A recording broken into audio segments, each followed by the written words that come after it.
माझं नाव प्रिया आहे. माझा जन्म एका अत्यंत गरीब कुटुंबात झाला. माझे आई वडील या जगात नव्हते. मी माझ्या आजीबरोबर राहत होते. गरीब लोकांना या समाजात ना आदर मिळतो ना जगण्याचा हक्क.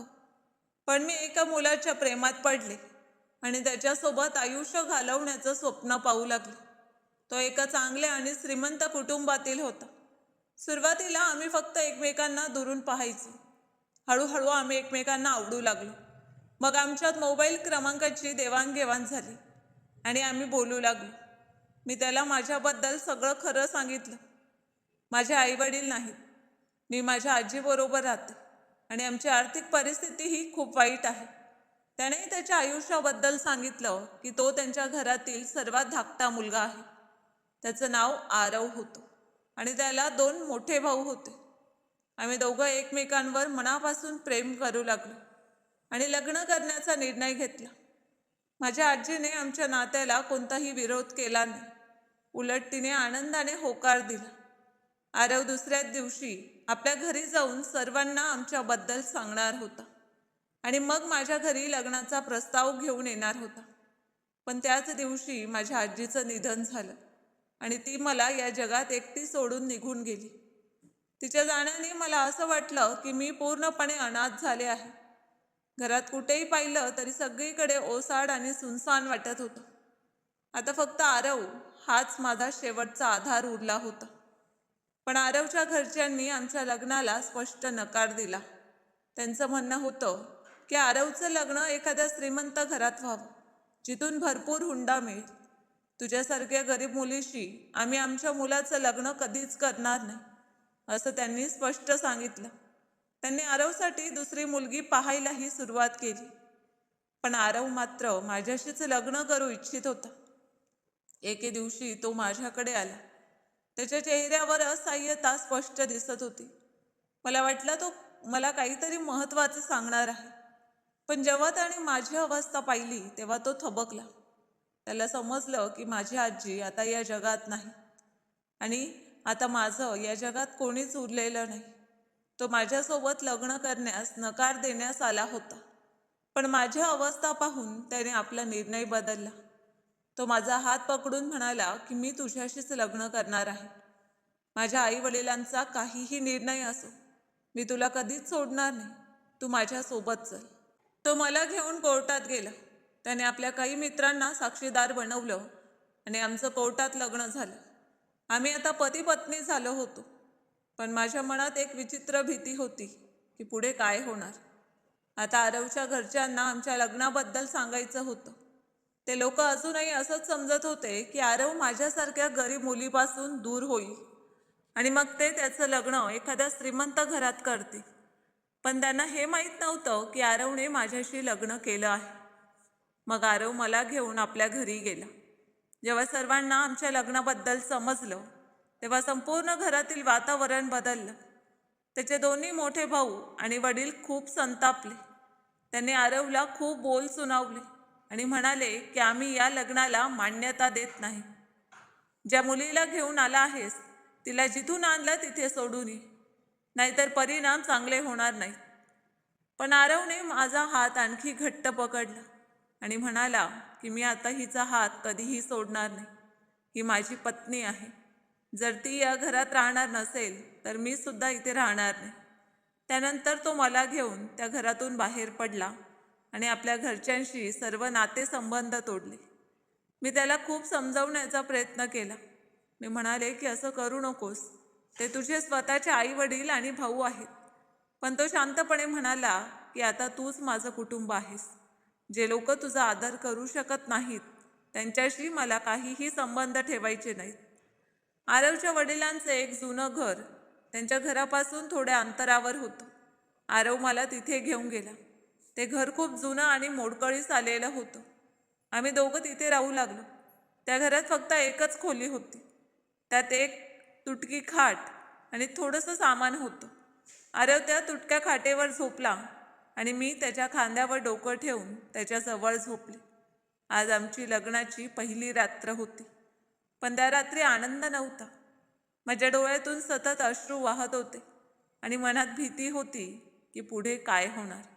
तो मला शांत करत म्हणाला की रडू नकोस, मी तुझ्या सोबत आहे. तो मला आधार देत होता आणि त्याचं ते सहकार्यच माझ्यासाठी खूप मोठं होतं. खोलीत पूर्ण शांतता होती. फक्त तुटक्या खिडकीतून येणारा वारा ऐकू येत होता. मी त्याला हळू आवाजात म्हणाले की कदाचित मी तुझ्यासाठी योग्य नाही. जेव्हापासून मी तुझ्या आयुष्यात आले तेव्हापासून तुझ्यासोबत काहीच चांगलं घडत नाही. आता तर तू आपल्या कुटुंबापासूनही दूर झालास. त्याने लगेच माझा हात पकडला आणि म्हणाला की असं पुन्हा कधीही बोलू नकोस. तू माझं प्रेम आहेस, तूच माझं आयुष्य आहेस, तू माझ्यासोबत आहेस, मला एवढंच पुरेसं आहे. त्याच्या या शब्दांनी माझ्या मनावरील थोडासा भार हलका झाला. पण माझे अश्रू अजूनही थांबत नव्हते. हळूहळू रात्र संपली आणि सकाळ झाली. सकाळ होताच आरव माझ्यासाठी बाहेरून नाश्ता आणायला गेला. त्याच्याकडे जास्त पैसे नव्हते, तरी तो माझ्यासाठी नाश्ता घेऊन आला. आम्ही दोघांनी एकत्र बसून नाश्ता केला. नाश्ता झाल्यानंतर तो म्हणाला की मला आता काहीतरी काम शोधावं लागेल, म्हणजे आपल्या संसाराचा खर्च भागेल. मी बाहेर जातो, थोड्या वेळाने परत येतो. मी त्याला म्हणाले की ठीक आहे, पण लवकर परत ये. पण माझ्या मनात एक भीती सतत घर करून बसली होती. मी विचार करत होते की जो मुलगा कधी आपल्या घरचा लाडका होता तो आज माझ्यासाठी दरदर भटकत आहे आणि मजुरी करायलाही तयार झाला आहे. मग मी स्वतःला सावरलं आणि खोलीत चारही बाजूंना पाहिलं. सर्वत्र घाण आणि तुटकं फुटकं सामान पडलं होतं. मी जवळ पडलेलं झाडू उचललं आणि साफसफाई करायला सुरुवात केली. मी सगळं सामान एका जागी नीट लावलं, खाट व्यवस्थित केली आणि 2 पेट्या जोडून एक छोटंसं टेबल तयार केलं. मला एक जुनी चूल आणि गॅसचं सिलेंडर दिसला. मी ते स्वच्छ केलं, नीट जागेवर ठेवलं आणि पडलेली भांडी बाहेरून पाणी आणून स्वच्छ धुवून काढली. मी हे सर्व करत असताना आरव परत आला. त्याने खोलीत नजर फिरवली. स्वच्छ खोली आणि सर्व काही नीटनेटके पाहून त्याच्या चेहऱ्यावर हलकेसे हास्य उमटले. तो म्हणाला की तू तर या उद्ध्वस्त घरालाच सुंदर घर बनवून टाकलंस. मी त्याच्याकडे न पाहता म्हणाले की हो, आणि इथे करण्यासारखं दुसरं काही नव्हतं. तूही इथे नव्हतास, म्हणून मी साफसफाई करायला सुरुवात केली. मग मी आरवकडे पाहिलं आणि विचारलं की काही काम मिळालं का. त्याने मान खाली घातली आणि शांत आवाजात म्हणाला की नाही, अजून काही काम मिळालं नाही. मी त्याला धीर देत म्हणाले की काही हरकत नाही, एवढी काळजी करू नकोस, काही ना काही काम नक्की मिळेल. त्याने हलकेच मान डोलावली. थोड्या वेळाने तो म्हणाला की सिलेंडर दे, मी गॅस भरून आणतो. तो सिलेंडर घेऊन गेला आणि काही वेळाने परत आला. मी त्याला म्हणाले की हे सगळं कसं चालणार, आपलं आयुष्य तर आत्ताच सुरू झालं आहे आणि आपल्याजवळ काहीच नाही. माझ्या घरात थोडंसं सामान होतं, पण भाडं न दिल्यामुळे मालकाने ते स्वतःकडे ठेवून घेतलं. हे बोलताना माझा आवाज भरून आला आणि डोळ्यात अश्रू दाटून आले. तो हळूच माझ्या जवळ आला. त्याने दोन्ही हातांनी माझा चेहरा अलगद धरला, जणू एखादा नाजूक फूल हातात घेतलं आहे, आणि आपल्या बोटांनी माझे अश्रू पुसले. तो प्रेमाने म्हणाला की सामान्याने काय होतं, तूच माझं घर आहेस, तूच माझं कुटुंब आहेस, तूच माझं सर्वस्व आहेस. तू कोणतीही काळजी करू नकोस, मी सगळं ठीक करेन. त्याने मला मिठीत घेतलं. त्याच्या छातीशी लागल्यावर मला असं वाटलं की माझ्या सगळ्या चिंता काही क्षणांसाठी दूर झाल्या आहेत. आम्ही काही वेळ तसेच शांत उभे होतो. मग त्याने माझ्याकडे पाहिलं आणि म्हणाला की हे सगळं विसरून जा. ज्यांच्याकडे काही नसतं तेही आयुष्य जगतात. आपल्याजवळ तर आपण दोघं आहोत. मी काही ना काही करेन, सर्व काही ठीक होईल. दुपार झाली. आरव बाहेरून आमच्यासाठी जेवण घेऊन आला. आम्ही दोघांनी एकत्र बसून जेवण केलं. जेवण झाल्यावर तो म्हणाला की मी माझा लॅपटॉप आणि मोबाईल घेऊन येतो, मला काही काम करायचं आहे. हळूहळू दिवस पुढे सरकत होते. कधी कधी आरवच्या आईचे फोन यायचे. आरव घरातील सर्वात धाकटा आणि आईचा लाडका मुलगा होता. त्याची आई त्याच्यावर खूप प्रेम करायची. ती फोन करून म्हणायची की बाळा घरी परत ये. पण मोठ्या भावांमुळे आरवने घरी परत जाण्यास नकार दिला होता. तरीसुद्धा तो आपल्या आईशी बोलत राहायचा. परिस्थिती हळूहळू बदलत होती. एक दिवस आरवकडचे पूर्ण पैसे संपले. आता पुढे काय करायचं हे आम्हाला समजत नव्हतं. तेव्हा मला माझ्या आजीने दिलेल्या सोन्याच्या बाळ्यांची आठवण झाली. मी धैर्य एकवटलं. आणि आरवला म्हणाले की हे घे आणि या बाळ्या विकून टाक, काही दिवस तरी आपला खर्च भागेल. पण त्याने स्पष्ट नकार दिला आणि म्हणाला की नाही, मी तुझी कोणतीही वस्तू विकू देणार नाही, मी काही ना काही मार्ग काढेन. आमच्यात ही चर्चा सुरू असतानाच अचानक दार उघडलं आणि आरवची आई आत आली. आरव लगेच त्यांच्या गळ्यात जाऊन पडला. मग त्या माझ्या जवळ आल्या आणि माझ्या डोक्यावर प्रेमाने हात फिरवला. त्यांनी आरवला काही पैसे दिले आणि म्हणाल्या की बाळा, तुला काळजी करण्याची गरज नाही, तुझी आई अजून जिवंत आहे. आरवने ते पैसे घेण्यास नकार दिला. तेव्हा त्या म्हणाल्या की बाळा, असं कसं बोलतोयस? जे काही आमचं आहे ते सगळं तुझंच आहे, तू कोणतीही चिंता करू नकोस. मी तुझ्या वडिलांशी बोलेन, सर्व काही ठीक होईल, मी तुला पुन्हा घरी घेऊन येईन. मग त्या आमच्यासोबत बराच वेळ बसल्या, आमच्याशी मन मोकळेपणाने बोलल्या आणि काही वेळाने परत निघून गेल्या. अशा प्रकारे आरवची आई कधी कधी आम्हाला भेटायला यायची. एके दिवशी आरवने मला सांगितलं की त्याला एका महत्त्वाच्या कामासाठी बाहेर जावं लागणार आहे. काही दिवसात ते काम पूर्ण झालं की तो परत येईल. तो मला तब्बल 15 दिवस एकटी सोडून जाणार होता. मी खूप घाबरले होते. मला वाटत होतं की मी एकटी कशी राहणार. पण त्याने मला समजावत म्हणाला की काळजी करू नकोस, मी लवकर परत येईन आणि सर्व काही ठीक होईल. एवढं बोलून तो निघून गेला. मी त्याच्या परत येण्याची वाट पाहू लागली. त्याने मला काही पैसे दिले होते, त्यावर माझा खर्च चालत होता. दिवस जात होते. मी आरवला अनेकदा फोन करण्याचा प्रयत्न केला, पण त्याचा काहीच संपर्क होत नव्हता. मला समजत नव्हतं की असं कोणतं काम आहे ज्यामुळे तो इतका व्यस्त झाला आहे. त्याला माझी एकदाही आठवण आली नसेल का? मी रोज दारात बसून त्याची वाट पाहत होते, पण तो परत आला नाही.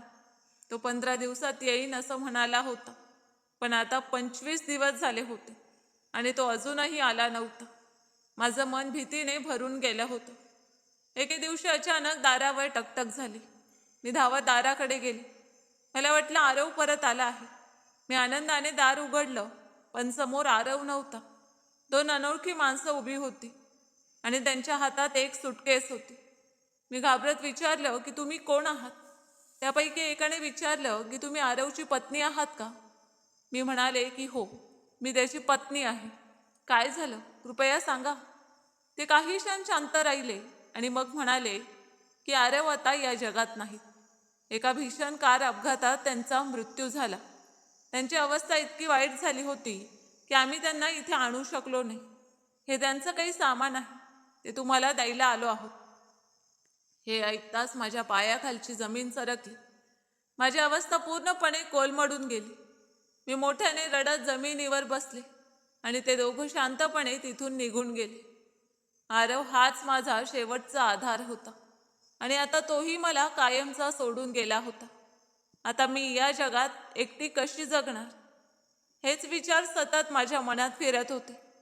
माझी संपूर्ण दुनिया एका क्षणात उद्ध्वस्त झाली होती. जेव्हा आरवच्या भावांना आणि त्याच्या आई वडिलांना आमच्या लग्नाबद्दल आणि त्यानंतर घडलेल्या सर्व घटनांबद्दल समजलं, तेव्हा ते सर्व माझ्याकडे आले. आरवच्या आईला माझ्याबद्दल सहानुभूती होती, पण त्याचे भाऊ आणि त्यांच्या पत्नी मला जणू विषासारखं समजत होते. ते सतत मला टोमणे मारत होते की मीच त्यांच्या भावाला गिळून टाकलं. मला आधार देणारं किंवा माझं दुःख समजून घेणारं कोणीही नव्हतं. तेव्हा आरवच्या एका वहिनीने मला सांगितलं की तू आमच्या घरात काम करू शकतेस. तिचं बोलणं ऐकून मला वाटलं की कदाचित आता माझ्या डोक्यावर छप्पर तरी मिळेल आणि 2 वेळेचं जेवण तरी मिळेल. म्हणून मी शांतपणे होकार दिला. आरवच्या जाण्यानंतर माझं आयुष्य पूर्णपणे बदलून गेलं होतं. जे आयुष्यात कधी हसू आणि आनंद होता, तिथे आता फक्त शांतता आणि वेदना उरल्या होत्या.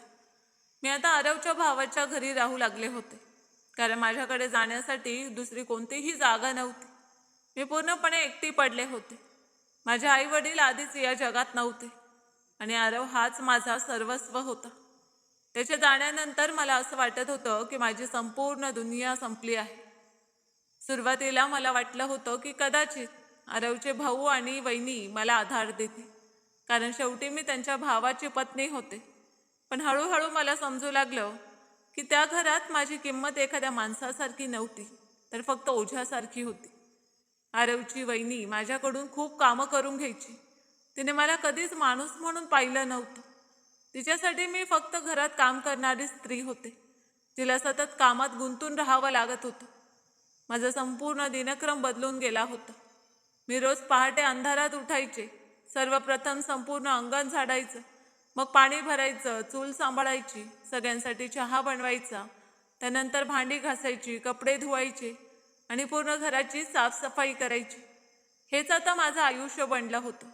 सकाळपासून रात्रीपर्यंत मी फक्त काम करत राहायचे आणि त्याच्या बदल्यात मला फक्त टोमणे मिळायचे. थोडंसं पाणी सांडलं तरी टोमणं, कपडे नीट वाळले नाहीत तरी टोमणं. मला अनेकदा वाटायचं की मी माणूस नाही तर एखादं यंत्र आहे, जे फक्त काम करण्यासाठी बनवलं गेलं आहे. आरवचं जे काही सामान होतं, त्याचं सुटकेस, त्याचे कपडे, त्याचा मोबाईल, ते मी अनेकदा लपून काढून पाहायचे. जेव्हा सगळेजण झोपलेले असायचे तेव्हा मी त्याच्या मोबाईलमधील आमचे जुने फोटो पाहत बसायचे.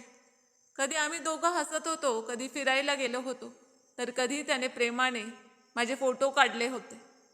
ते फोटो पाहताना माझ्या डोळ्यातून आपोआप अश्रू वाहू लागायचे.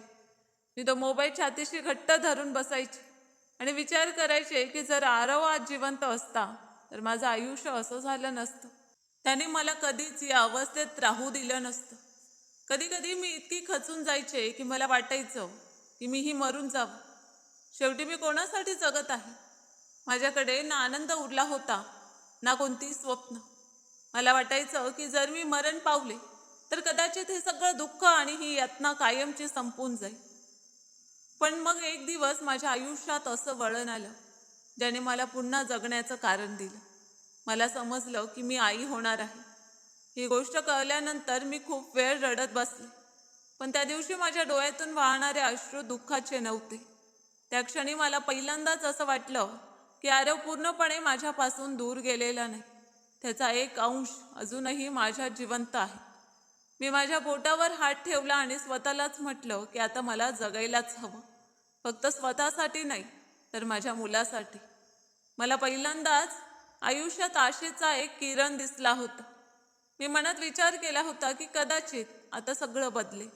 कदाचित आरवची वहिनीही माझ्याशी थोडं चांगलं वागेल, कारण आता मी एकटी नव्हते. माझ्यात आरवची निशाणी वाढत होती. पण असं काहीच घडलं नाही. जेव्हा मी ही गोष्ट आरवच्या वहिनीला सांगितली तेव्हा तिच्या चेहऱ्यावर आनंदाचा किंचितही भाव नव्हता. तिने फक्त एकदा मला वरपासून खालपर्यंत पाहिलं आणि थंड आवाजात म्हणाली की बरं, मग आता तुला जरा जपून काम करावं लागेल. तिचं ते बोलणं ऐकून मला खूप वाईट वाटलं. मला वाटलं होतं की ती किमान 2 प्रेमाचे शब्द तरी बोलेल, पण तिला जणू काहीच फरक पडला नव्हता. त्यानंतर तिने माझ्यावर आणखी कामांचा भार टाकायला सुरुवात केली. आधी मी पूर्ण घरातील कामं करत होते, पण आता काम आणखी वाढलं होतं. सकाळपासून रात्रीपर्यंत मी न थांबता काम करत राहायचे. भांडी घासणे, झाडलोट करणे, कपड्यांचे ढीग धुणे, संपूर्ण घर साफ करणे, सगळंच माझ्यावर होतं. कधी कधी माझं शरीर पूर्णपणे थकून जायचं, कंबर दुखायची, चक्कर यायची. तरीसुद्धा मला क्षणभरही विश्रांती घेऊ दिली जात नव्हती. जर मी थोडा वेळ बसले तर आरवची वहिनी लगेच टोमणं मारायची की अजून बसलीयस, काम कोण करणार, तुला तर फक्त बहाणेच हवेत. मला सतत भीती वाटायची की जर मी जास्त काही बोलले तर ती मला घराबाहेर काढेल. म्हणून मी गप्प राहून सगळं सहन करत होते. अनेकदा ती रागाच्या भरात माझ्यावर हातही उगारायची, कधी धक्का द्यायची तर कधी हात पकडून जोरात झटकायची. मी वेदनेने रडायचे, पण कोणाकडे तक्रार करू शकत नव्हते, कारण माझं या जगात कोणीच नव्हतं. मी फक्त माझ्या बाळासाठी सगळं सहन करत होते. मला वाटायचं की जर मी हे घर सोडलं तर मी कुठे जाईन, माझ्या बाळाला कसा जन्म देईन, त्याला कसं वाढवेन. या विचारांनी मी रोज स्वतःला समजावत राहायचे. एके दिवसाची गोष्ट, मी स्वयंपाकघरात खाली बसून जेवत होते. घरातील सगळेजण आधीच जेवून उठले होते. नेहमीप्रमाणे मला सर्वात शेवटी जेवण मिळायचं. मी गप्प बसून घाईघाईने जेवत होते. तेवढ्यात आरवचे भाऊ आत आले आणि म्हणाले की तू नेहमी स्वयंपाकघरात एकटी बसून का जेवतेस, बाहेर आमच्यासोबत बसून जेव. त्यांचं बोलणं ऐकून मला थोडं आश्चर्य वाटलं, कारण पहिल्यांदाच कोणीतरी माझ्याशी साधेपणाने बोललं होतं. मी हळूच मान डोलवली आणि ताट घेऊन बाहेर गेले. बाहेर सगळेजण बसले होते. मी घाबरत एका कोपऱ्यात जाऊन बसले. तेव्हा आरवच्या वहिनीने माझ्याकडे पाहिलं आणि मग आरवच्या भावाकडे पाहत तिरस्काराने म्हणाली की हिला तिच्या लायकीतच ठेव, नाहीतर जास्तच डोक्यावर बसेल. तिचं ते बोलणं ऐकताच मला असं वाटलं जणू सगळ्यांसमोर कोणीतरी मला थप्पड मारली आहे. माझे हात जागच्या जागी थांबले. ताट पकडलेली माझी बोटं थरथर कापू लागली. मला समजत नव्हतं की मी असं काय केलं होतं ज्यामुळे एवढ्या छोट्याशा गोष्टीवर माझा अपमान करण्यात आला. मला तिथे बसल्या बसल्या खूप लाज वाटत होती. आरवचे भाऊ सुद्धा काहीच बोलले नाहीत. ते शांतपणे जेवत राहिले आणि मी मान खाली घालून बसले.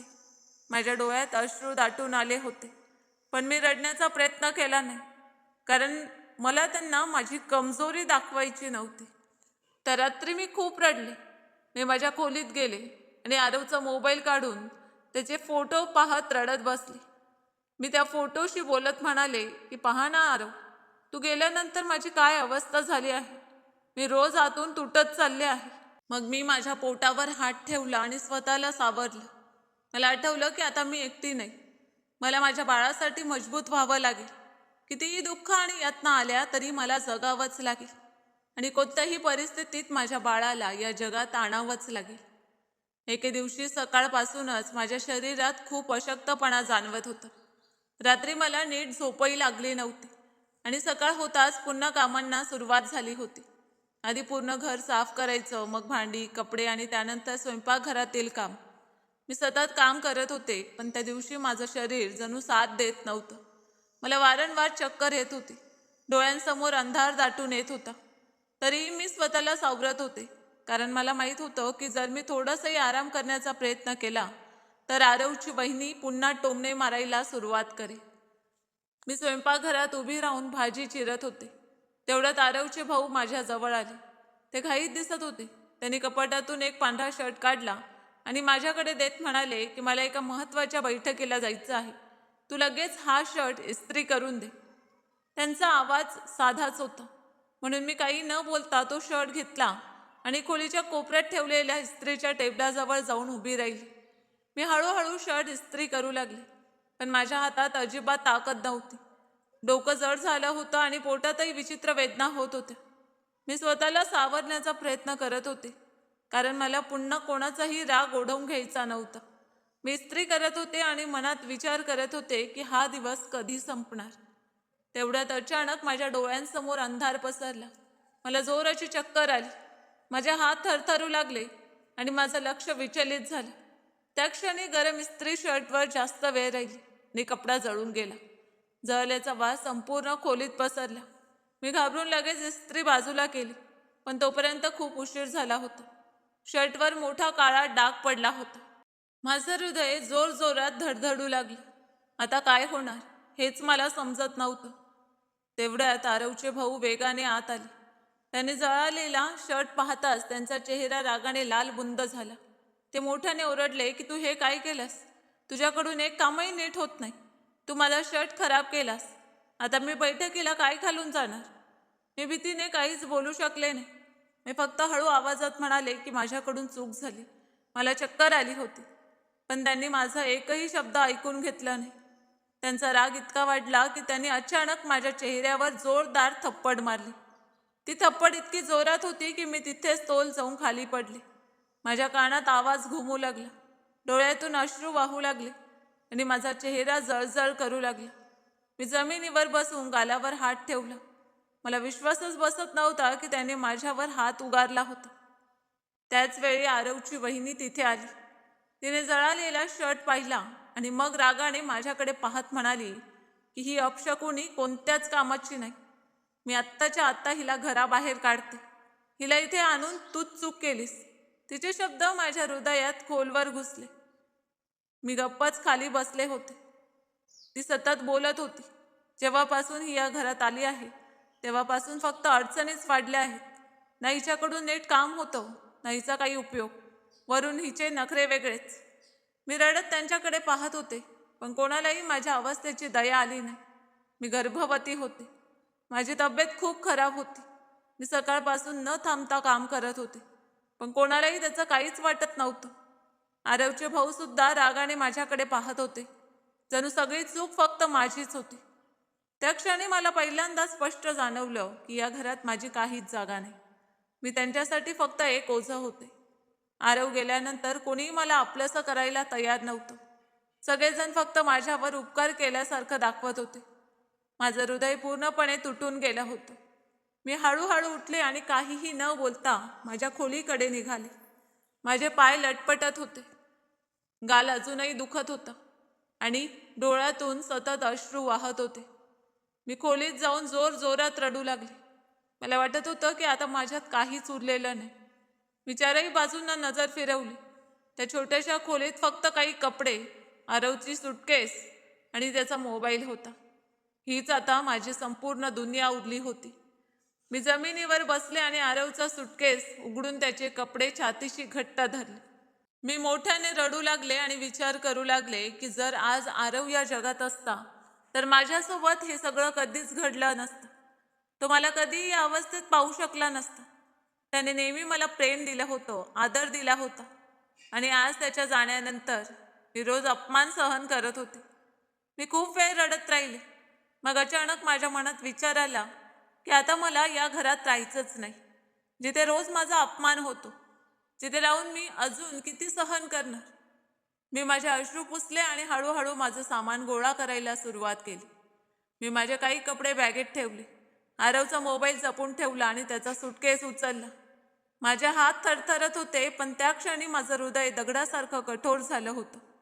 मी ठरवलं होतं की काही झालं तरी आता मी या घरात राहणार नाही. मी सुटकेस घेऊन खोलीतून बाहेर पडले. तेव्हा आरवची वहिनी टोमणा मारत म्हणाली की बरं झालं, स्वतःहूनच निघून जाते आहे, आम्हालाही सुटका मिळेल. मी तिच्याकडे पाहिलं सुद्धा नाही, कारण आता माझ्यात उत्तर देण्याची ताकद उरली नव्हती. आरवचे भाऊही शांत उभे होते. त्यांनी मला थांबवण्याचा प्रयत्न सुद्धा केला नाही. ते पाहून माझं हृदय आणखी तुटलं. मी हळूहळू दाराकडे वळले आणि घराबाहेर पडले. बाहेर कडक ऊन पडलं होतं. रस्त्यावर लोकांची ये-जा सुरू होती, पण मला काहीच समजत नव्हतं. मी फक्त चालत राहिले. माझ्या डोळ्यातून सतत अश्रू वाहत होते. मी विचार करत होते की आता मी कुठे जाऊ, कोणाकडे जाऊ. माझ्याकडे ना घर होतं, ना कोणाचा आधार, ना पैसाही उरला होता. पण मग मी माझ्या पोटावर हात ठेवला आणि स्वतःलाच म्हटलं की नाही, मला आता तुटून चालणार नाही. आता मला फक्त स्वतःसाठी नाही तर माझ्या बाळासाठी जगावं लागेल. कितीही दुःख आणि यातना आल्या तरी प्रत्येक परिस्थितीत मला स्वतःला सावरावं लागेल. कारण आता माझ्यात आरवची शेवटची निशाणी वाढत आहे आणि त्याच्यासाठी मला प्रत्येक वेदना सहन करावी लागेल. मी सुटकेस हातात घेऊन रस्त्यावर हळूहळू चालत होते. पण खरं सांगायचं तर मला सुद्धा माहीत नव्हतं की मी कुठे चालले आहे. माझे पाय आपोआप पुढे पडत होते. डोकं खूप जड झालं होतं. डोळ्यांसमोर धुसरपणा पसरला होता आणि शरीरात अजिबात ताकद उरली नव्हती. सकाळपासून मी काही नीट खाल्लंही नव्हतं. त्यात सतत रडल्यामुळे माझी अवस्था आणखीनच खराब झाली होती. ऊन इतकं प्रखर होतं की श्वास घेणं सुद्धा कठीण झालं होतं. मी थोडंच अंतर चालले असे तेवढ्यात अचानक मला जोराची चक्कर आली. माझ्या हातातून सुटकेस जवळजवळ खाली पडणार होते आणि मी रस्त्याच्या कडेला बसून गेले. माझं हृदय खूप वेगाने धडधडत होतं. मला समजत नव्हतं की आता मी काय करू, कुठे जाऊ, कोणाकडे मदत मागू. या जगात माझं स्वतःचं असं कोण होतं जे मला आधार देईल. मी माझ्या पोटावर हात ठेवून रडू लागले. मला माझ्या येणाऱ्या बाळाची भीती वाटत होती. मी विचार करत होते की जर मला काही झालं तर माझ्या बाळाचं काय होईल. मी बराच वेळ तिथेच बसून राहिले. मग मी माझ्या अश्रू पुसले आणि सुटकेस स्वतःजवळ ओढून घेतलं. मी तसंच त्याकडे पाहत होते. तेवढ्यात माझी नजर सुटकेसच्या आत ठेवलेल्या एका छोट्याशा कागदावर पडली. त्या कागदावर एक पत्ता लिहिलेला होता आणि त्यासोबत एक चावी ठेवलेली होती. मी काही क्षण त्या दोन्ही गोष्टींकडे पाहत राहिले. मला काहीच समजत नव्हतं की हा कोणत्या ठिकाणाचा पत्ता आहे आणि ही चावी कशाची आहे. मी याआधी या गोष्टी कधीच पाहिल्या नव्हत्या. कदाचित आरवने त्या सुटकेसमध्ये ठेवून दिल्या असाव्या, पण त्याने मला याबद्दल कधी काही सांगितलं नव्हतं. माझ्या मनात अनेक प्रश्न निर्माण होऊ लागले. शेवटी आरवने हे सगळं माझ्यापासून लपवून का ठेवलं होतं आणि जर ती जागा त्याचीच होती तर तो मला तिथे कधी घेऊन का गेला नाही. पण त्या क्षणी माझ्या मनात एक विचार आला, मला एकदा त्या पत्त्यावर जाऊन पाहायलाच हवं. कदाचित तिथे मला माझ्या प्रश्नांची उत्तरं मिळतील. कदाचित आरवने माझ्यासाठी काहीतरी ठेवून दिलं असेल. आता माझ्याकडे दुसरा कोणताही मार्ग नव्हता. म्हणून मी धैर्य एकवटलं आणि हळूहळू त्या पत्त्याच्या दिशेने निघाले. संपूर्ण रस्ताभर माझं हृदय जोरजोरात धडधडत होतं. मी वारंवार विचार करत होते की कदाचित मी चुकीच्या ठिकाणी तर जात नाही ना. तरीही मी स्वतःला सावरत पुढे चालत राहिले. थोड्या वेळाने मी त्या पत्त्यावर पोचले. तिथे एक छोटंसं पण अतिशय सुंदर घर होतं. घर बाहेरून स्वच्छ आणि नीटनेटकं दिसत होतं. भिंतींना हलका रंग दिला होता आणि दाराला मोठं कुलूप लावलेलं होतं. मी काही क्षण त्या घराकडे पाहतच राहिले. मग थरथरत्या हातांनी मी चावी काढली आणि कुलूपात घातली. चावी फिरवताच कुलूप उघडलं. माझं हृदय आणखी जोरात धडधडू लागलं. मी हळूच दार उघडलं आणि आत पाऊल टाकलं. घरात प्रवेश करताच मी आश्चर्याने थबकले. आत सगळं काही खूप स्वच्छ आणि व्यवस्थित होतं. असं अजिबात वाटत नव्हतं की हे घर इतके दिवस बंद होतं. बाहेर एक मोठा दिवाणखाना होता. त्यात एक सुंदर सोफा ठेवलेला होता. समोर दूरदर्शन ठेवलेलं होतं. कोपऱ्यात एक छोटंसं टेबल होतं आणि खिडक्यांवर स्वच्छ पडदे लावलेले होते. घरात मंदसा सुगंध दरवळत होता. जणू काही आत्ताच साफसफाई करण्यात आली होती. मी हळूहळू संपूर्ण घर पाहू लागले. आत 2 खोल्या होत्या आणि दोन्ही खोल्या अतिशय नीट सजवलेल्या होत्या. मला काहीच समजत नव्हतं की हे सगळं काय आहे. असं वाटत होतं की इथे कोणी राहत असावं किंवा कोणीतरी हे घर नेहमी राहण्यायोग्य ठेवत असावं. मी अजून घर निहाळतच होते तेवढ्यात आतल्या खोलीतून एक स्त्री बाहेर आली. तिला पाहून मी घाबरले, कारण ती कोण आहे हे मला माहीत नव्हतं. पण मला पाहून ती अजिबात आश्चर्यचकित झाली नाही. उलट ती हलकसं हसली आणि म्हणाली की तुम्ही आलात. तिचं बोलणं ऐकून मी आणखीनच दचकले. मी लगेच विचारलं की तुम्ही कोण आहात, तुम्ही मला ओळखतात का? ती स्त्री शांत आवाजात म्हणाली की हो, माझं नाव नेहा आहे आणि आतापर्यंत मी या घराची देखभाल करत होते. पण आजपासून हे घर तुमचं आहे आणि आता तुम्हीच इथे राहणार आहात. तिचं बोलणं ऐकून मी फक्त तिच्याकडे पाहत राहील. मला काहीच समजत नव्हतं. मी घाबरत विचारलं की माझं घर? पण कसं? ती म्हणाली की तुम्ही आरवजींची पत्नी आहात ना? मी हळूच म्हणाले की हो. ती हलकसं हसली आणि म्हणाली की आरवजींनी खूप आधीच सांगून ठेवलं होतं की जर कधी ते तुमच्यासोबत नसतील तर हे घर तुमचं असेल.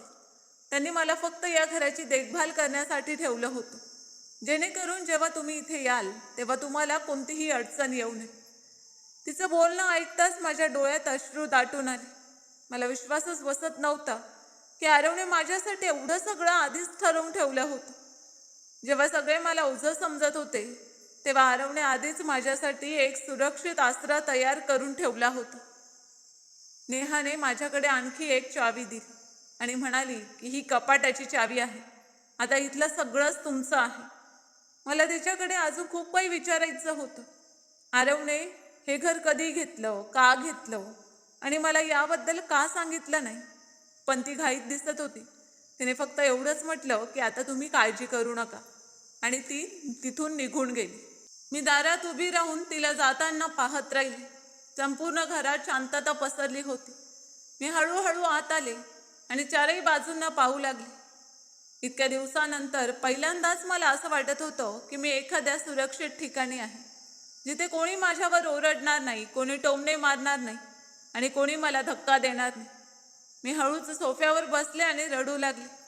पण यावेळी माझे अश्रू फक्त दुःखाचे नव्हते, त्यात एक दिलासाही होता. मला वाटत होतं की आरव अजूनही कुठेतरी माझ्यासोबत आहे. थोड्या वेळाने मी उठले आणि आतल्या खोलीत गेले. तिथे एक मोठं कपाट होतं. मी त्यासमोर जाऊन उभी राहिली. मग थरथरत्या हातांनी चावी लावली.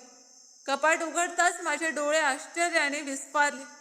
त्यात भरपूर पैसे ठेवलेले होते. एवढे पैसे मी माझ्या आयुष्यात कधीच एकत्र पाहिले नव्हते. काही क्षण मला समजलंच नाही की हे खरं आहे की मी स्वप्न पाहत आहे. माझे हात थरथर कापू लागले. मी हळूहळू मागे सरकले. मग मला समजू लागलं की हे सगळं आरवने माझ्यासाठी ठेवून दिलं होतं. त्याने आधीच ठरवलं होतं की जर कधी तो या जगात नसेल तर मला कोणासमोर हात पसरावे लागणार नाही, कोणाचाही अपमान सहन करावा लागणार नाही. मला अचानक आरवची प्रत्येक गोष्ट आठवू लागली. त्याचं माझी काळजी घेणं, प्रत्येक छोट्या गोष्टीवर म्हणणं की मी तुला कधी एकटी सोडणार नाही. त्या क्षणी मी जोरात रडू लागले, कारण तो खरंच मला एकटी सोडून गेला नव्हता. जाताना सुद्धा त्याने माझ्या जगण्याचा आधार ठेवून गेला होता. त्या दिवशी मला पहिल्यांदाच वाटलं की कदाचित देवाने माझ्यासाठी अजून सगळे मार्ग बंद केलेले नाहीत. कदाचित माझं आयुष्य अजून पूर्णपणे संपलेलं नव्हतं. मी कपाटासमोर उभी राहून सतत त्या पैशांकडे पाहत होते. माझे हात अजूनही थरथरत होते. मनात फक्त एकच विचार घोळत होता की आरव मला एकटी सोडूनही माझी किती काळजी करून गेला होता. माझ्या डोळ्यातून सतत अश्रू वाहत होते. मी कधी कपाटाकडे पाहत होते तर कधी त्या घराकडे, जिथे प्रत्येक वस्तू इतक्या जपून ठेवलेल्या होत्या, जणू कोणी दररोज माझी वाट पाहत होतं. मी हळूहळू मागे वळले आणि खोलीत ठेवलेल्या खुर्चीवर बसले. माझं हृदय खूप जड झालं होतं. इतके दिवसांचं दुःख, अपमान, वेदना आणि एकटेपणा सगळं एकदम माझ्या मनात उसळून आलं होतं. मी फक्त एवढंच विचार करत होते की जर आरव आज माझ्यासोबत असता तर मला हे सगळं कधीच सहन करावं लागलं नसतं. तेवढ्यात अचानक मला मागून कोणाचा तरी आवाज ऐकू आला. तो आवाज खूप ओळखीचा होता. इतका ओळखीचा की माझं हृदय एका क्षणासाठी थांबल्यासारखं झालं. माझ्या संपूर्ण शरीरात शहारे उठले. मी हळूहळू मागे वळले आणि समोर उभ्या असलेल्या व्यक्तीकडे पाहताच माझ्या पायाखालची जमीन सरकल्यासारखी झाली. माझा श्वास अडकला, डोळे विस्फारले आणि हात थरथरू लागले. माझ्या समोर जो माणूस उभा होता त्याला पाहून माझे भानच हरपले. तो दुसरा कोणी नव्हता तर आरव होता. तोच आरव, तेच डोळे, तोच आवाज. मी त्याच्याकडे स्तब्ध होऊन पाहत राहिले. मला समजत नव्हतं की हे स्वप्न आहे की वास्तव. माझं मन मान्य करायलाच तयार नव्हतं की जो माणूस सगळ्यांच्या नजरेत मेला होता तो आज माझ्यासमोर जिवंत उभा आहे. मी काहीच बोलू शकले नाही. तेवढ्यात माझ्या डोळ्यांसमोर अंधार दाटून आला. सगळं काही धूसर झालं आणि मी बेशुद्ध होऊन खाली कोसळले. जेव्हा मला शुद्ध आली तेव्हा मी स्वतःला रुग्णालयात पाहिलं. खोलीत औषधांचा मंदसा वास पसरला होता. माझ्या हाताला सलाईन लावलेली होती आणि मी हळूहळू डोळे उघडत होते. तेवढ्यात माझी नजर समोर उभ्या असलेल्या व्यक्तीवर पडली आणि त्याला पाहताच माझ्या डोळ्यातून अश्रू वाहू लागले. तो खरंच आरव होता. तो तिथेच उभा होता आणि माझ्याकडे पाहत होता. मी एकदम उठले आणि धावत जाऊन त्याला घट्ट मिठी मारली. मी त्याला इतकं घट्ट पकडलं होतं की जणू मी त्याला सोडलं तर तो पुन्हा कुठेतरी नाहीसा होईल. माझ्या मनात साचलेलं सगळं दुःख बाहेर पडत होतं. मी रडतच राहिले आणि वारंवार म्हणत होते की आरव, तू जिवंत आहेस. आरव, तू खरंच जिवंत आहेस. त्याने सुद्धा मला खूप प्रेमाने जवळ घेतलं होतं. त्याचे हात माझ्या डोक्यावर होते आणि तो मला शांत करण्याचा प्रयत्न करत होता.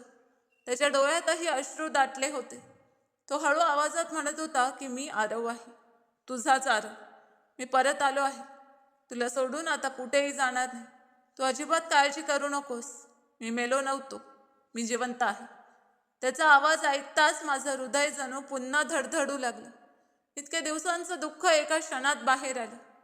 मी रडत रडत त्याला अनेक प्रश्न विचारण्याचा प्रयत्न करत होते, पण माझे शब्द तुटत होते. मी फक्त त्याला स्पर्श करून खात्री करत होते की तो खरोखर माझ्या समोर उभा आहे. थोड्या वेळाने त्याने मला शांतपणे बसवलं, पाणी पाजलं आणि म्हणाला की आता तू खूप अशक्त झाली आहेस. आधी घरी चल, मी तुला सगळं खरं सांगतो. मी गप्प बसून फक्त त्याच्याकडे पाहत राहिले आणि मग हळूच मान डोलावली. रुग्णालयातून बाहेर पडल्यावर तो मला त्या घरात घेऊन आला.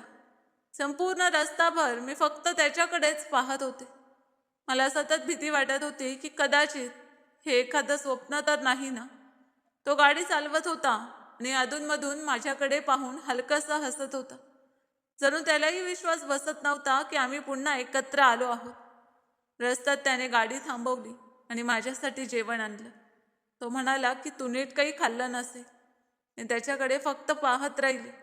इतक्या दिवसानंतर पुन्हा त्याचं माझी अशी काळजी घेणं मला आतून मोडतही होतं आणि पुन्हा जोडतही होतं. आम्ही दोघं घरी पोचलो. बाहेरच्या दिवाणखान्यात बसून आम्ही एकत्र जेवलो. इतक्या दिवसानंतर मी आपल्या माणसासोबत बसून जेवत होते. नाहीतर मी एकटीच रडत रडत जेवायची. जेवत असतानाही माझी नजर वारंवार आरवकडे जात होती. मला अजूनही विश्वास बसत नव्हता की तो माझ्या समोर बसला आहे. जेवण झाल्यावर आम्ही दोघं सोफ्यावर बसलो. तेव्हा त्याने एक खोल श्वास घेतला आणि म्हणाला की आता मी तुला सगळं खरं सांगतो. मग त्याने हळूहळू सांगायला सुरुवात केली की त्याने स्वतःच्या मृत्यूचं खोटं नाटक का केलं होतं. तो म्हणाला की जेव्हा आपण दोघं एकत्र राहत होतो तेव्हा एके दिवशी अचानक आईचा फोन आला. तिचा आवाज खूप घाबरलेला होता. ती रडत होती. तिने मला सांगितलं की बाळा, तुझे भाऊ तुला मारून टाकतील. तू लगेच कुठेतरी दूर निघून जा आणि कोणालाही काही सांगू नकोस. तिचं बोलणं ऐकून मी घाबरलो होतो. मी तिला विचारलं की नेमकं काय झालं आहे. तेव्हा आईने मला सांगितलं की बाबांची खूप जमीन, कारखाने आणि मालमत्ता होती आणि ती तिन्ही भावांमध्ये समान वाटून द्यायचे ठरवत होती. पण माझ्या दोन्ही भावांना ही गोष्ट मान्य नव्हती. त्यांचं म्हणणं होतं की जेव्हा आरव घर सोडून गेला तेव्हा त्याचा या सर्व गोष्टींवर कोणताही हक्क उरला नाही. त्यांना सगळी संपत्ती फक्त स्वतःकडेच हवी होती. आरव बोलता बोलता थांबला. त्याच्या डोळ्यात दुःख स्पष्ट दिसत होतं. मग तो पुढे म्हणाला की या गोष्टीवरून घरात रोज भांडणं सुरू झाली होती. पण बाबांनी स्पष्ट सांगितलं होतं की मी सुद्धा त्यांचा मुलगा आहे आणि ते माझ्यावर अन्याय होऊ देणार नाहीत. ते तिघांनाही समान हिस्सा देणार होते. पण माझे भाऊ लालसेने इतके आंधळे झाले होते की त्यांनी मला कायमचं रस्त्यातून हटवण्याचा विचार केला. तो पुढे म्हणाला की एका रात्री दोघे भाऊ एकत्र बसून बोलत होते. आईने त्यांचं सगळं संभाषण ऐकलं. ते म्हणत होते की आपण आरवचा बनावट अपघात घडवून आणू. एखाद्या माणसाला पैसे देऊ आणि सगळं काम संपवू. कोणाला काहीच कळणार नाही. आरवचं हे बोलणं ऐकून माझ्या अंगावर काटा आला. मी भीतीने त्याच्याकडे पाहत राहिले. त्याने माझा हात घट्ट पकडला आणि म्हणाला की आई हे सगळं ऐकून खूप घाबरली होती. तिने त्याच रात्री मला फोन करून सगळं सांगितलं. त्यानंतर आई आणि बाबांनी गुपचूप सगळे कारखाने आणि जमिनी माझ्या नावावर केले. पण ही गोष्ट त्यांनी कोणालाही कळू दिली नाही. त्यांनी मला या घराची चावी दिली आणि काही काळासाठी जगापासून दूर जाण्यास सांगितलं. नाहीतर माझ्या भावांनी खरंच मला मारून टाकलं असतं.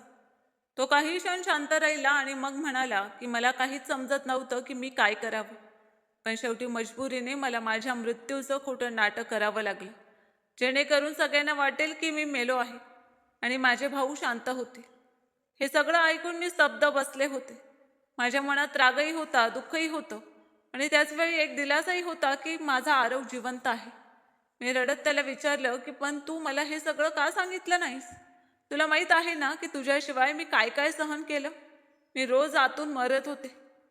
आरवच्या डोळ्यातही अश्रू आले. त्याने माझा हात हातात घेतला आणि म्हणाला की जर मी तुला खरं सांगितलं असतं तर तू हे रहस्य लपवू शकली नसतीस आणि माझ्या भावांना जरी थोडी सुद्धा शंका आली असती तर त्यांनी तुलाही इजा पोचवली असती. मला तुला वाचवायचं होतं, म्हणूनच मला स्वतःला तुझ्यापासून दूर करावं लागलं. त्याचं बोलणं ऐकून माझं हृदय तुटतही होतं आणि भरूनही येत होतं. कारण त्याने मला दुःख दिलं खरं, पण ते माझा जीव वाचवण्यासाठीच दिलं होतं. त्या रात्री इतक्या दिवसानंतर मी पहिल्यांदा शांतपणे झोपले. कारण माझा हरवलेला आरव मला पुन्हा मिळाला होता. मी आरवसमोर बसून सतत रडत होते. इतक्या दिवसांचं दुःख माझ्या मनात साचून राहिलं होतं आणि आता ते सगळं बाहेर येत होतं. आरव वारंवार माझा हात धरून मला शांत करण्याचा प्रयत्न करत होता, पण मी स्वतःला थांबवू शकत नव्हते. मी रडत रडत त्याला सगळं सांगितलं. त्याच्या गेल्यानंतर त्याचे भाऊ आणि वहिनी मला त्यांच्या घरी कसं घेऊन गेले. सुरुवातीला त्यांनी कसा दिखावा केला की ते माझा आधार होते, पण हळूहळू त्यांनी मला नोकराणीपेक्षाही वाईट वागणूक दिली. मी त्याला सांगितलं की सकाळपासून रात्रीपर्यंत माझ्याकडून घरातील सगळी कामं करून घेतली जायची. गर्भवती असताना सुद्धा मी जड काम करत होते. त्याची बहिणी प्रत्येक छोट्या गोष्टीवर मला टोमणे मारायची आणि त्यांनी मला कधीच माणूस म्हणून मान दिला नाही. मी बोलता बोलता रडत होते आणि आरवचे डोळे रागाने लाल होत चालले होते. मी त्याला सांगितलं की त्याच्या भावाने फक्त एक शर्ट जळाल्यामुळे माझ्यावर हात उगारला, मला थप्पड मारली आणि त्याच्या बहिणीने मला अपशकुनी म्हणत घराबाहेर काढलं. हे सगळं ऐकताना आरवचा राग आणखी वाढत होता. त्याच्या मुठी घट्ट आवळल्या गेल्या होत्या. डोळ्यात प्रचंड संताप दिसत होता. तो रागाने म्हणाला की मी आत्ताच त्यांच्याकडे जातो. त्यांना विचारतो की त्यांनी तुझ्यासोबत असं का वागलं. तू माझी पत्नी आहेस. मी तुला त्यांच्या जबाबदारीवर सोडलं होतं आणि त्यांनी तुला या अवस्थेत आणलं. असं म्हणत तो उठून उभा राहिला. पण मी लगेच त्याच्या समोर जाऊन उभी राहिली. मी त्याचा हात पकडला आणि रडत म्हणाले की नाही आरव, तू कुठेही जाणार नाहीस. ते लोक आधीच तुझ्या जीवाचे शत्रू झाले आहेत. त्यांना कळलं की तू जिवंत आहेस तर ते पुन्हा तुला इजा पोहोचवण्याचा प्रयत्न करतील. मी तुला पुन्हा गमावू शकत नाही. माझा आवाज थरथरत होता, कारण आता माझ्यात इतकी ताकद उरली नव्हती की मी आरवला पुन्हा कोणत्याही धोक्यात पाहू शकेन. आरव अजूनही खूप रागात होता. तो वारंवार म्हणत होता की तो त्या लोकांना माफ करू शकत नाही. पण मी त्याला शांतपणे समजावत राहिले. मी त्याला सांगितलं की जे लोक लालसेपोटी स्वतःच्या भावाचा जीव घेण्याचा विचार करू शकतात ते कोणत्याही थराला जाऊ शकतात. आपण त्यांच्यापासून दूर राहिलेलंच बरं. मी त्याचा चेहरा हातात घेत म्हणाले की आरव, आता मला फक्त तू हवा आहेस. मला कोणाशी भांडण नको आहे. मी तुला गमावण्याचं दुःख एकदा सहन केलं आहे. ते दुःख पुन्हा सहन करण्याची ताकद माझ्यात नाही. माझं बोलणं ऐकून आरव हळूहळू शांत झाला. त्याने मला मिठीत घेतलं आणि म्हणाला की ठीक आहे, मी तुझं ऐकतो. मला फक्त तुझ्यासोबत राहायचं आहे. मग आम्ही दोघं खूप वेळ बसून बोलत राहिलो. आम्ही आमच्या येणाऱ्या बाळाबद्दल विचार करत होतो. आमच्या नव्या आयुष्याबद्दल स्वप्न पाहत होतो. आरवने मला सांगितलं की त्याच्या आई वडिलांनी सगळे कारखाने आणि जमिनी गुपचूप त्याच्या नावावर केल्या होत्या आणि त्याच्याकडे भरपूर पैसेही होते. तो म्हणाला की आता आपल्याला कोणासमोर हात पसरवण्याची गरज नाही. आपण कुठेही जाऊन नव्याने आयुष्य सुरू करू शकतो. मी त्याला म्हटलं की आपण इथून खूप दूर जाऊया, अशा ठिकाणी जिथे कोणी आपल्याला ओळखणार नाही, कोणी आपला पाठलाग करणार नाही आणि जिथे आपण निर्भयपणे जगू शकू. आरव काही क्षण शांत राहिला. मग तो म्हणाला की तू तयार असशील तर आपण अमेरिकेला जाऊ. तिथे माझ्या एका मित्राची कंपनी आहे. त्याने मला याआधी अनेकदा बोलावलं होतं, पण मी कधी त्याबद्दल गंभीरपणे विचार केला नव्हता. आता कदाचित तेच योग्य ठरेल. त्याचं बोलणं ऐकून मी काही क्षण शांत बसले. मग हळू आवाजात म्हणाले की तू माझ्यासोबत असशील तर मी कुठेही यायला तयार आहे. मला फक्त शांतता हवी. भीतीविना जगता येईल असं आयुष्य हवं आहे. आरव हलकासा हसला आणि म्हणाला की आता मी तुला पुन्हा कधी कोणतंही दुःख होऊ देणार नाही. त्यानंतर आम्ही लगेच तयारीला लागलो. आरवने आधीच काही महत्त्वाची कागदपत्र आणि पैसे सुरक्षित ठेवले होते, त्यामुळे फारशी अडचण आली नाही. आम्ही दोघांनी कोणालाही काही न सांगता तिथून निघून जाण्याचा निर्णय घेतला, कारण आम्हाला त्याच्या भावांना आमच्याबद्दल कोणतीही माहिती मिळू द्यायची नव्हती. काही दिवसांनी आम्ही भारत सोडून अमेरिकेला गेलो. जेव्हा मी पहिल्यांदा विमानात बसले तेव्हा माझ्या मनात भीतीही होती आणि आशाही होती. मी खिडकीतून बाहेर पाहत होते आणि विचार करत होते की आयुष्याने मला किती रडवलं, किती तोडलं, पण कदाचित आता माझ्यासाठीही आनंद राखून ठेवला आहे. संपूर्ण प्रवासभर आरव माझा हातात हात धरून बसला होता. जणू तो मला खात्री देत होता की आता सगळं ठीक होणार आहे. अमेरिकेत पोचल्यानंतर सुरुवातीला मला खूप वेगळं वाटत होतं. सगळंच नवीन होतं. नवीन ठिकाण, नवीन माणसं, नवीन भाषा. पण आरव प्रत्येक क्षणी माझ्यासोबत होतं. त्याने मला कधीही एकटं वाटू दिलं नाही. आम्ही दोघांनी एक छोटंसं पण खूप सुंदर घर घेतलं. घर लहान होतं पण त्यात शांतता होती. तिथे कोणी टोमणे मारणारं नव्हतं, कोणी मला कमी लेखणारं नव्हतं. सकाळी मी आरवसोबत चहा प्यायची. मग आम्ही दोघं मिळून स्वयंपाक करायचो. कधी बाहेर फिरायला जायचो तर कधी आमच्या बाळासाठी छोट्या छोट्या वस्तू खरेदी करायचो. हळूहळू माझं आयुष्य बदलू लागलं होतं. मी पुन्हा हसायला शिकत होते. आरव आधीपेक्षा अधिक माझी काळजी घेत होता. तो मला आराम करायला सांगायचा, वेळेवर औषधं द्यायचा आणि दररोज रात्री माझ्या पोटावर हात ठेवून आमच्या बाळाशी बोलायचं. त्याला पाहून वाटायचं की कदाचित देवाने माझ्या सगळ्या यातनानंतर मला ही आनंदाची भेट दिली आहे. काही महिन्यानंतर मी एका गोंडस मुलीला जन्म दिला. जेव्हा आरवने तिला पहिल्यांदा आपल्या कुशीत घेतलं तेव्हा त्याच्या डोळ्यात आनंद अश्रू आले. त्याने माझ्याकडे पाहत म्हटलं की आता आपलं आयुष्य पूर्ण झालं. आम्ही दोघांनी आमच्या मुलीचं नाव खुशी ठेवलं. त्या दिवशी मला पहिल्यांदाच जाणवलं की दुःख कायमचं राहत नाही, एक दिवस आनंदही परत येतो. आम्ही तिथे आमचं छोटंसं पण खूप सुंदर आयुष्य जगू लागलो. आरव आपली कंपनी सांभाळत होता आणि मी घर आणि मुलीची काळजी घेत होते. संध्याकाळी आम्ही तिघं एकत्र बसायचो, एकत्र जेवायचो, गप्पा मारायचो. आणि मी अनेकदा विचार करायचे की जर त्या दिवशी मी हार मानली असती, जर मी जगण्याची आशा सोडली असती, तर कदाचित मला हा आनंद कधीच मिळाला नसता. आता माझ्या आयुष्यात भीती कमी झाली होती आणि शांतता वाढली होती. इतक्या वर्षानंतर मला मनापासून वाटू लागलं होतं की आता मी खरंच आनंदी आहे. आमचं आयुष्य आता शांतपणे आणि आनंदाने पुढे जात होतं. आरव आणि मी आमच्या मुलीसोबत प्रत्येक दिवस आनंदात घालवत होतो. सकाळ झाली की घरात तिच्या हास्याचे गोड आवाज घुमायचे आणि रात्री आम्ही तिघं एकत्र बसून जेवण करायचो. आयुष्य खरंच एका नव्या सुरुवातीसारखं वाटू लागलं होतं. जुनी दुःख हळूहळू मागे पडत होती आणि मी स्वतःला पुन्हा नव्याने जगताना अनुभवत होते. एके दिवशी अचानक आरवच्या फोनवर त्याच्या वडिलांचा फोन आला. त्यांच्या आवाजात खूप दुःख आणि थकवा स्पष्ट जाणवत होता. ते खूप व्याकुळ झाले होते आणि म्हणत होते की बेटा, आता आम्हाला आणखी सहन होत नाही. तुझ्या दोन्ही भावांनी आम्हाला घराबाहेर काढून दिलं, आम्हाला वृद्धाश्रमात सोडून गेले. आता आम्ही पूर्णपणे एकटे पडलो आहोत आणि काय करावं हेच समजत नाही. आमची शेवटची आशा फक्त तूच आहेस. ही गोष्ट ऐकून आरव काही क्षण स्तब्ध झाला. त्याच्या चेहऱ्यावर रागही होता आणि दुःखही होतं, कारण ज्या आई वडिलांनी त्याला वाढवलं ते आज इतके असहाय्य झाले होते. आरवने ताबडतोब त्यांना सांगितलं की बाबा, तुम्ही अजिबात काळजी करू नका, मी आहे ना. मी तुमच्यासाठी सगळी व्यवस्था करतो, तुम्ही तिथेच थांबा. मी तुमच्या अमेरिकेला येण्याचं तिकीट आणि व्हिसाची व्यवस्था करतो. आता तुम्हाला एकटं राहावं लागणार नाही. मी बाजूला उभी राहून हे सगळं ऐकत होते. माझ्या मनात अनेक विचार येत होते, पण मी काही बोलले नाही, कारण मला माहीत होतं की आरव आपल्या आई वडिलांवर खूप प्रेम करतो आणि त्यांच्यासाठी काहीही करू शकतो. काही दिवसातच आरवने सगळी तयारी केली आणि त्याचे आई वडील अमेरिकेला आले. जेव्हा ते विमानतळावरून आमच्या घरी पोचले तेव्हा आरव खूप भावूक झाला. त्याने आपल्या आईला पाहताच तिला मिठी मारली आणि दोघेही खूप वेळ रडत राहिले. घरी आल्यानंतर जेव्हा त्यांनी पहिल्यांदाच आपल्या नातीला कुशीत घेतलं तेव्हा त्यांच्या चेहऱ्यावर एक वेगळीच आनंदाची चमक दिसत होती. ते तिला वारंवार पाहत होते, तिचे लाड करत होते आणि म्हणत होते की ही आमची खुशी आहे, हाच आमचा पूर्ण परिवार आहे. त्या क्षणी असं वाटलं की अनेक वर्षांचं सगळं दुःख एका क्षणात विरघळून गेलं.